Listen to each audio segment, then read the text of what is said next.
Okay, so imagine this. You check into a hotel room, you're just looking for some peace and quiet, and escape. But then you find out there's a hidden camera in your room. You'd be furious, right? I mean, it's a complete invasion of your privacy. But what if that camera wasn't there to spy on you? What if it was there to protect you from something much, much worse? Right, let's just dive right into that question because this story, it comes from a small village in Rajasthan and it completely flips our whole idea of privacy and safety on its head. It asks a question I bet you've never ever thought to ask. And the answer? Well, that's where things get really terrifying. So, this whole thing kicks off with a young man named Uday. And honestly, he's just like so many of us, totally burnt out and just trying to get away from the daily grind. He needed a break, a real escape from it all. But what he found was something else entirely. You gotta picture Uday. He's in Delhi working hard, building his career, but he's also feeling, well, completely alone. Most of his friends had moved away, and whenever that loneliness would hit him, his go-to solution was always the same: just hop in the car and drive. This time, though, he was like, that's it, I'm going all out. He wanted to put at least 1,000 kilometers between him and the city noise, the stress, all of it. All he wanted was a quiet spot with some clean air, where he could just be left alone. And he stumbled upon what he thought was the perfect place, this remote resort that seemed, honestly, almost too good to be true. And get this, he wasn't just happy with it, he was absolutely blown away. This place was his own little paradise. This perfect wooden hut, the crisp air, the silence. I mean, it was the perfect setting for a guy who just needed to recharge. And for a full 48 hours, it was exactly what he wanted. Just total peace. He chilled out, scrolled on his phone, soaked in the quiet. Everything was perfect.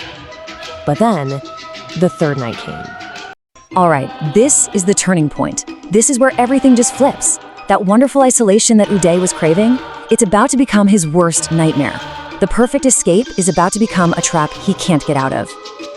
So by day 3, the place is practically a ghost town. The few other guests, they'd already checked out. Then, the manager suddenly announces he has to leave for some urgent work.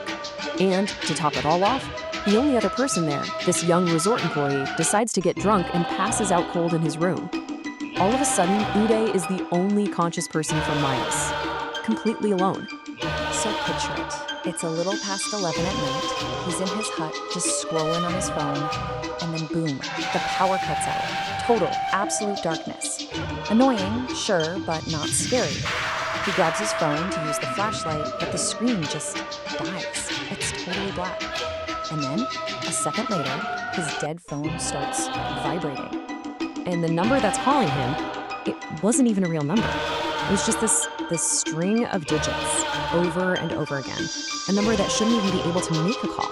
His curiosity got the best of him, and against every single instinct, he answered it. He picks up, and at first, nothing. Just this slow, heavy breathing on the other end of the line. And then, a voice. It was a whisper, but it was crystal clear, and it says that one chilling thing. Okay, so Uday's first thought, this has got to be a prank, right? Maybe it's that resort boy messing with him. So he hangs up, marches to the door, and yanks it open. And there's nothing there, just a cold blast of wind. But when he closes that door, he realizes the real terror was only just beginning. And what happens next? I mean, this isn't random. It feels planned, like a psychological attack, step by step.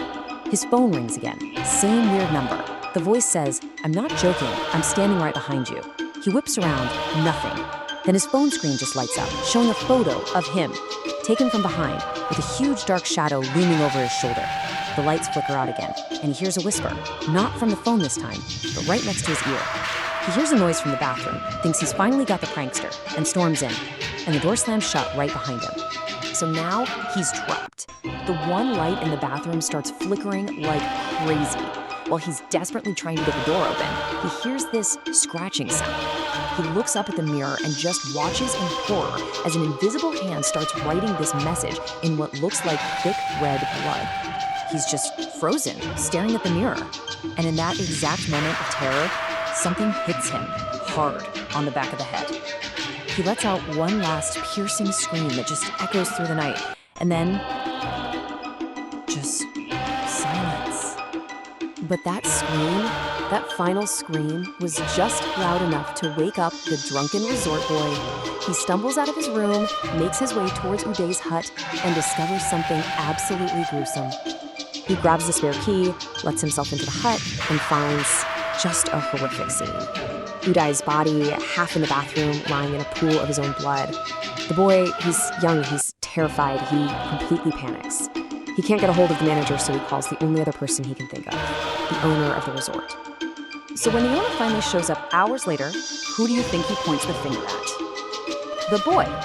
He was the only other person there, right? The boy swears up and down he had nothing to do with it, but who's gonna believe him? I mean, how could anyone possibly prove what really happened inside that locked room?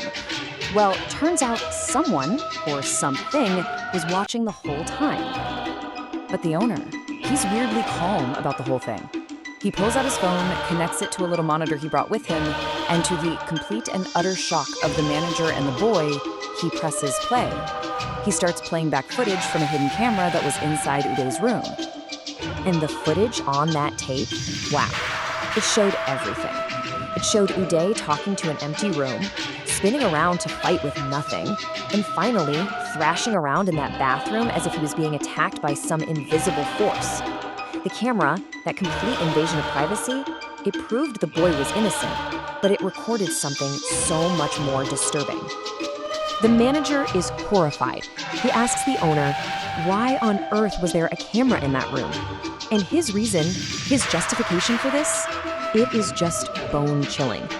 He admits that, yeah, strange, violent things have been happening at this resort for generations. He knew the place was dangerous, haunted even, but his solution wasn't to warn guests or shut it down. No, it was to install cameras for, and I quote, people's well-being. So, of course, the owner just sweeps the whole thing under the rug. When the police eventually show up, he tells them Uday just slipped in the bathroom and hit his head. Case closed. The manager and the young boy, they were so terrified by what they saw on that tape and by the owner's coldness that they both quit that very day and never spoke a word of it again. And that just leaves you with this massive, unsettling question, right? Why? Why would you keep a place like that open to the public? Is he actually trying to protect people in some twisted way? Or is it something, even more sinister? Is he some kind of paranormal researcher? Or is he just a guy making horror films starring his own guests? And that's where the story leaves us. The person who shared this was the manager who just couldn't stay silent anymore. In the end, that camera didn't save Uday. All it did was prove a young boy was innocent while recording an absolute tragedy. So we're right back where we started. The invasion of privacy is a fact. The protection, that's questionable at best. And it really makes you wonder, how many other people checked into that resort and never checked out? How many other tapes like Uday's does that owner have locked away somewhere?